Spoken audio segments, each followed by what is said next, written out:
Di sebuah kafe sudah berkumpul beberapa anggota geng The Front of Armament, antara lain Kawachi Teso, Togawa Shouta, Kagaya Takashi, Sahashi Mamoru, dan Kataoka Pojo, serta Kiyohiro Yoshimi. Mereka ini secara usia ada di generasinya Guriko, atau setara kelas 2 SMA. Sedangkan di bawah mereka ada Murata Shogo, Nara Akira, dan Kim Hyongan. Setelah ketua TFOA generasi kelima yaitu Takeda Kose mengundurkan diri, maka berakhirlah TFOA generasi kelima beserta anggota-anggota seangkatannya Takeda. Entah kenapa, itu seperti aturan tidak tertulis. Kalau ketua satu generasi pensiun, maka anggota yang bergabung di tahun yang sama dengan ketua tersebut akan ikut pensiun juga. Nah, kali ini para anggota TFOA yang tersisa atau bisa disebut sebagai generasi ke-6 TFOA sedang akan rapat buat menentukan siapa yang jadi ketua generasi ke-6. Di antara mereka ada dua orang yang selalu bertikai dan tidak bisa akur, yaitu Teso dan Kiyohiro. Bisa dibilang mereka menganggap satu sama lain sebagai rival. Kim membuka rapat untuk mencari pengganti Takeda Kose dan juga sebagai ketua generasi ke-6 TFOA. Salah seorang di situ mengusulkan buat menggunakan aturan mayoritas yang secara gampangnya mirip pemilu di kita lah. Tapi Teso malah protes dan berkata kalau orang-orang seperti mereka itu selalu menolak yang namanya aturan mayoritas dan pemilihan ketua ke-6 tidak pantas dilakukan seperti itu. Lalu saat ada yang bertanya apa Teso punya solusi lain, dia malah menjawab kalau mereka seharusnya masing-masing menulis satu nama di kertas sebagai calon ketua, dan nama yang paling banyak ditulis akan jadi ketuanya. Kiyohiro langsung meradang dan berteriak kalau yang dibilang Teso itu adalah salah satu bentuk dari aturan mayoritas, yaitu mencari suara terbanyak. Bahkan saking kesalnya, Kiyohiro mengejek otak Teso cuma sebesar wasabi yang tertempel di sashimi. Mendengar itu Teso langsung emosi dan merangsek ke arah Kiyohiro. Suasana rapat pun jadi kacau dan tidak kondusif. Sementara itu Murata Shogo berpamitan buat pergi ke stasiun guna menjemput tamu TFOA dari Osaka. Di stasiun sendiri sudah hadir tamu yang dimaksud Shogo, yaitu Ogawa Chiharu dari geng Senia di Osaka, ditemani oleh Sadajima. Karena bosan menunggu, Chiharu mutusin buat jalan-jalan dulu, dan tidak sengaja malah berbenturan bahu sama Sakota yang sedang bersama Takumi dan satu orang teman lainnya. Sakota refleks menegur Chiharu, tapi pria yang lengannya penuh tato huruf kanji itu tidak terima karena merasa bukan dia yang menabrak duluan, malah balik menegur Sakota. Keduanya pun bersih tegang dan sudah siap-siap memulai perkelahian. Takumi mencoba melerai dengan berdiri di antara keduanya. Tak disangka Chiharu malah melayangkan sebuah tinju. Dengan cepat Takumi mendorong Sakota ke belakang, bersamaan dengan menghindari tinju Chiharu, lalu secara mengejutkan bisa membuat Chiharu yang berbadan lebih besar jatuh terduduk di tanah. Alih-alih melanjutkan perkelahian, Takumi malah minta maaf atas kejadian barusan. Lalu mereka bertiga pun berjalan pergi, meninggalkan Chiharu yang masih syok gara-gara perbuatan Takumi barusan. Puas jalan-jalan keliling kota, Chiharu dan Sada kembali ke stasiun dan menemukan Shogo yang masih menunggu di situ selama 4 jam lamanya. Shogo tetap memberi salam hormat dengan membungkuk kepada Chiharu sambil memperkenalkan diri. Chiharu pun jadi segan dan membalas membungkuk juga kepada Shogo. Dia jadi ingat pesan dari Dasuken, kakak sepupunya, yang juga bos geng Senia, pernah berkata kalau TFOA mungkin kalah jauh dari segi jumlah sama Senia, tapi menurut Dasuken, TFOA adalah geng yang tidak bisa diremehkan dan layak dikasih respect. Sementara di tempat lain, Amachi ditemani beberapa anak buahnya mendatangi Guriko yang sedang jalan sendirian. Amachi berbasa-basi dengan menyebut Guriko sebagai orang yang selalu diberitakan sebagai yang terkuat di kota. Sedangkan Guriko malah sibuk lihat handphone. Karena kesal melihatnya, salah satu anak buah Amachi mukul Guriko pakai tongkat. Dan itu adalah langkah yang sembrono. Karena tanpa bisa ditahan, tendangan Guriko langsung melayang ke kepala orang tersebut. Tubuh besar itu terpelanting beberapa meter ke belakang dan tersungkur pingsan. Dilanjut dengan menghajar orang-orang yang tersisa, lalu mencekik leher Amaji dan memepetnya di tembok. Guriko berkata ke Amaji, kalau ada urusan sama dirinya, datang saja sendiri seperti pria sejati. Guriko lanjut berkata kalau Hana datang ke Guriko sendirian. Dengan kata lain, dirinya menyindir kalau Hana lebih punya nyali daripada Amaji. Di lain hari, Hao-sen sedang ribut karena beberapa muridnya kena hajar sama seseorang tak dikenal yang tangannya bertato huruf kanji, yang tidak lain tidak bukan adalah Chiharu. Di situ Mitsumasa dan 4 orang lainnya bergerak mencari si pelaku buat balas dendam, karena mereka berpikir kalau dibiarkan orang-orang akan meremehkan Hao-sen. Di lain tempat, Sada sedang menasihati Chiharu biar nggak bikin masalah saat berada di kota orang lain.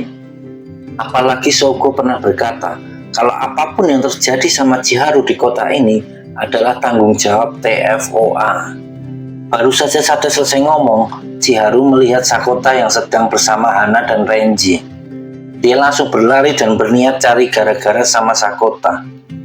Tapi saking lamanya Sakota bongkar muatan di WC, Chiharu malah jadi ngobrol sama Hana, kayak sudah kenal lama. Mungkin karena muka Hana terlihat polos dan lugu. Tak lama datang Takumi. Chiharu langsung mengalihkan target ke orang yang sudah pernah menjatuhkannya itu. Belum juga mulai, datang rombongan Hao-sen yang dipimpin sama Mitsumasa, yang memang sedang mencari Chiharu. Ditambah Sakota yang sudah selesai langsung kembali beradu mulut sama Chiharu. Untungnya, Sada sudah terlebih dahulu menghubungi Shogo. Dan dengan sigap, Shogo ditemani Nara dan Kim Hyong-gan datang ke situ buat meredakan situasi. Di sini juga datang Sera Naoki dari SMA Kawada, yang waktu dulu pernah menemani Nakajima menonton perang antara Susuran versus Hao-sen. Takumi bercerita kalau Sera ini lumayan kuat. Bahkan Sakota berkata kalau di antara sekian banyak orang yang pernah dia lawan, cuma Sera yang masih belum bisa dia kalahkan. Tentu itu sebelum Sakota ketemu Hana. Situasi kembali panas, pas Chiharu malah ngomong kalau dia lagi bosan dan mencari orang buat bermain dengannya. Dalam arti lain, dia pengen baku hantam. Sakota pun langsung kesal dan mengajukan diri. Tapi Hao-sen menyela dan mengatakan kalau mereka punya urusan sama si tato kanji itu karena dia sudah mengajar 2 murid Hao-sen. Tapi Nara mencegatnya dan ngomong kalau Hao-sen berurusan sama Chiharu berarti mereka cari gara-gara sama TFOA karena Chiharu itu sedang jadi tamu mereka. Mitsumasa membalas dengan berkata kalau Hao-sen selalu siap bertempur sama siapapun. Sekarang malah Mitsumasa yang berhadapan-hadapan sama orang-orang dari TFOA. Tapi Chiharu mendekat dan berkata kalau dia sedang bersenang-senang. Jadi yang harus duel itu dirinya, bukan pihak armamen. Tapi Shogo berkata kalau Chiharu sembrono cari gara-gara sama orang-orang di sini, dia bisa terluka. Meski maksud Shogo baik, tapi Chiharu menanggapinya dengan cara berbeda. Dia merasa diremehkan dan malah berteriak kalau dia ingin melawan yang terkuat di antara semua yang ada di sini. Sedetik kata terkuat diucapkan, semua mata langsung menoleh ke arah Tsukishima Hana. Melihat itu, Chiharu malah merasa sedang diprank. Bahkan dia mengusap-usap kepala Hana dan mengejeknya mirip boneka penangkal hujan. Menurutnya tidak mungkin Hana ini yang terkuat. Tentu saja perbuatan Chiharu itu bikin semuanya kaget. Tapi Hana meraih tangan Chiharu dan membuat mereka berjabat tangan. Di situ sambil memperkenalkan diri, Hana mengajak Chiharu bertanding kekuatan cengkraman. Dan Chiharu kalah saat mengerang kesakitan dan jatuh berlutut menahan sakit di tangannya.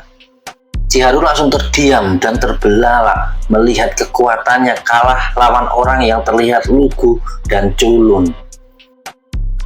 Pindah ke markas TFOA. Di situ mereka kedatangan 4 orang dari geng Xenia.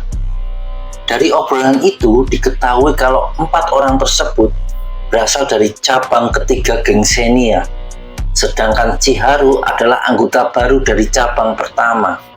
Chiharu ini dianggap melakukan hal yang kelewatan karena berani memukul ketua dari cabang ketiga pakai asbak, bahkan sampai masuk rumah sakit.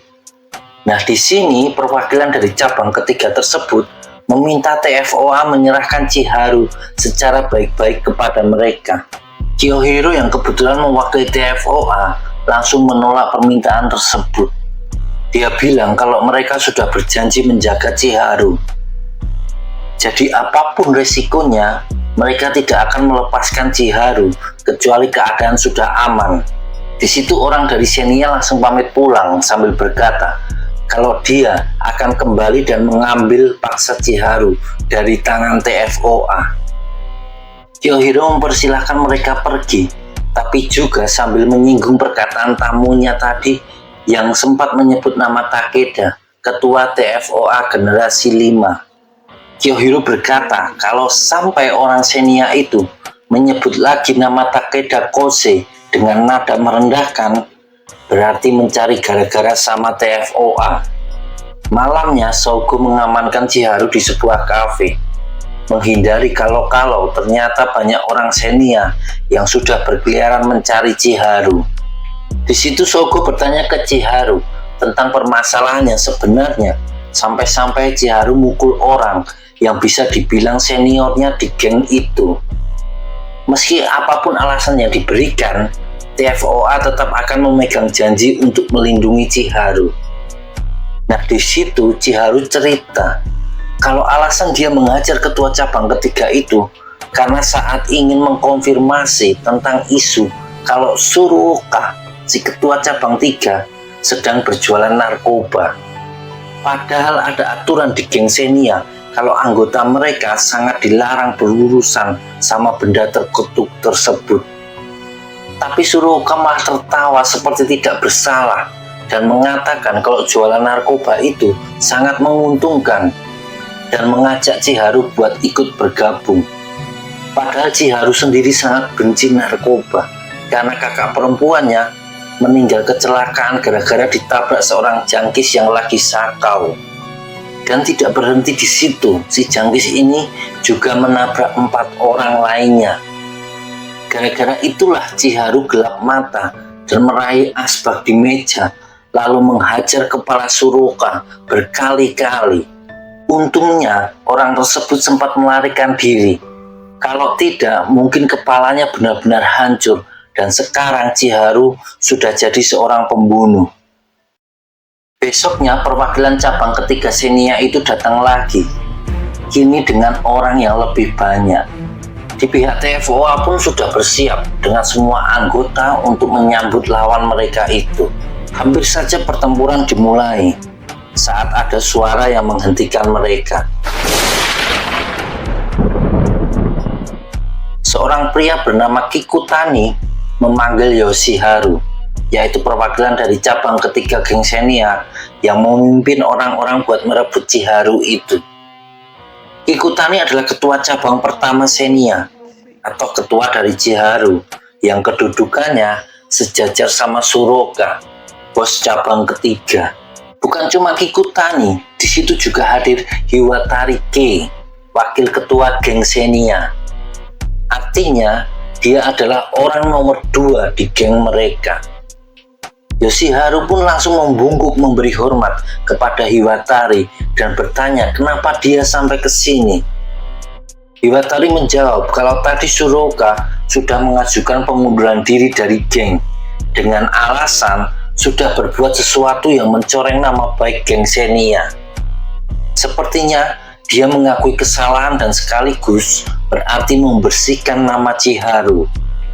Lalu Hiwatari berkata, daripada Yoshiharu bikin keributan di sini, lebih baik dia balik ke Osaka dan membantu menertibkan cabang ketiga karena pasti ribut gara-gara ketuanya mengundurkan diri. Dan pertempuran pun tidak jadi pecah. Hiwatari lalu menghadap ke rombongan TFOA dan kebetulan dia berdiri dan membungkuk tepat di depan Kawachi Teisho. Dia minta maaf atas tindakan anak buahnya itu. Bahkan kalau ini tidak cukup, dia akan mengajak ketua geng Xenia langsung datang buat minta maaf. Tapi Teso menjawab sambil nyengir kalau hal ini tidak diperlukan. Bagi mereka, ini cuma masalah kecil saja. Setelah itu, Kikutani minta tolong buat nyampein pesan ke Chiharu kalau masalah sudah selesai dan dia bisa kembali ke Osaka secepatnya. Sore itu juga diantar Sogo, Chiharu dan Sada menuju stasiun kereta buat pulang ke Osaka. Tapi mengejutkannya, cuma Sada yang masuk ke gerbong. Chiharu malah tetap diam saja melihat kereta dan Sada bergerak menuju Osaka. Dia berniat datang ke rumah Umehoshi dan meminta Tora menyampaikan pesan ke Hana kalau Chiharu menunggunya di taman. Semua penghuni rumah segera berlari ke taman. Sakota yang pertama berteriak dan bertanya apa mau Chiharu. Di situ Chiharu berkata kalau dia ingin bertarung sama Sakota dan juga Takumi, melanjutkan pertemuan waktu itu. Lalu dia lihat ke Renji dan berkata kalau sepertinya Renji juga menarik buat diajak duel karena kelihatan kuat. Kocaknya dia nunjuk ke arah Tora dan mengatainya sebagai anak SMP. Tapi di akhir kalimat, Chiharu memanggil nama Tsukishima Hana dan menantangnya berduel. Tentu saja tantangan itu disambut baik sama si bos susuran masa depan ini. Tidak jauh dari situ ternyata ada Sogo, Nara, dan Kim yang tertarik menonton pertarungan antara Hana dan Chiharu. Serangan pertama dimulai dari Chiharu yang melayangkan pukulan kanan yang cepat, tapi bisa dihindari oleh Hana. Pukulan kanan kedua kembali dilayangkan, tapi sekarang ditangkis pakai tangan kiri sama Hana. Lalu, Hana menyerangkan tinju keras ke muka Chiharu. Saking kuatnya pukulan itu, tubuh besar Chiharu sampai terdorong beberapa langkah ke belakang dan terjerembab ke tanah. Semua orang terkejut melihat kekuatan pukulan Hana, mengingat tubuh Hana jelas kalah besar dari Chiharu. Di tempat lain, Kiyohiro sedang bersama dengan Teso di pinggiran sungai.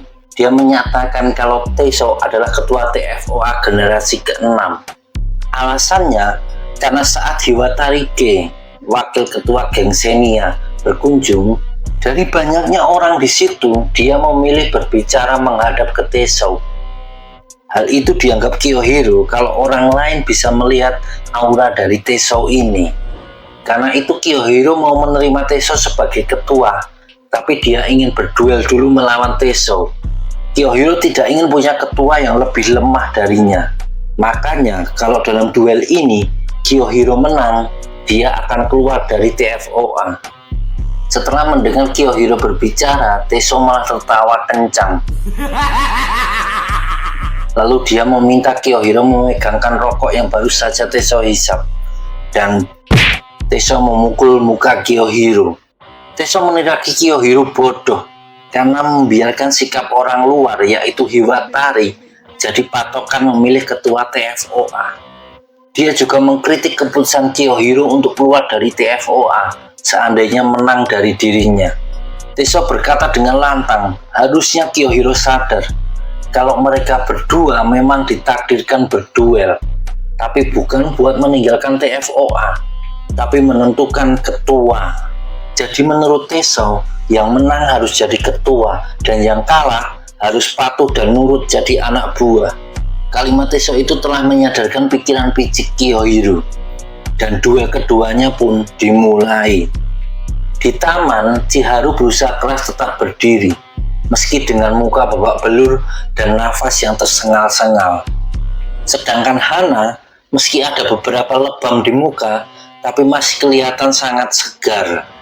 Chiharu menurunkan kedua tangannya, dan Hana menganggap kalau Chiharu menyerah. Tapi saat Hana juga tidak dalam sikap waspada, Chiharu dengan cepat memutar badannya dan melancarkan pukulan belakang. Tepat mengenai wajah Hana dan membuatnya jatuh ke tanah. Pria bertato huruf kanji itu tidak berhenti. Dia langsung menendang perut Hana, lalu menghujaninya dengan banyak pukulan, tidak memberi kesempatan Hana buat bernafas meski sebentar. Dan pukulan keras terakhir dilancarkan Chiharu, melemparkan tubuh Hana jatuh berdebam di tanah. Chiharu merasa sudah menang, bahkan dia malah menoleh ke arah Renji yang ngomong, Lebih baik kau tidak lengah. Dan saat Chiharu menoleh, ternyata Hana sudah berdiri tegak. Meski dengan hidung mimisan, dia mengangkat tangan kiri ke atas. Dan saat Chiharu secara refleks teralihkan perhatiannya, pukulan uppercut andalan Hana menghajar dagu Chiharu dengan keras dan mengakhiri perlawanan si pria Osaka tersebut. Di tempat lain, pertarungan Teisho dan Kiyohiro juga sudah selesai dan dimenangkan oleh Teisho yang masih bisa bangkit berdiri dengan muka babak belur dan berjalan pergi. Lalu Kiyohiro berteriak menyebut Teisho sebagai ketua ke-6 dan generasi ke-6 TFOA pun sudah lahir. Nah, itu tadi cerita geng The Front of Armament yang juga mewarnai petualangan Hana di Susuran. Dan kalau kalian suka video ini, tolong di subscribe ya ngep. Jangan lupa juga di like dan komen. Terima kasih juga buat yang sudah subscribe dan like dan juga komen di sini. Karena semakin banyak yang komen, semakin cepat saya bikin videonya. Oke lah kalau gitu, sayonara semuanya dan ora.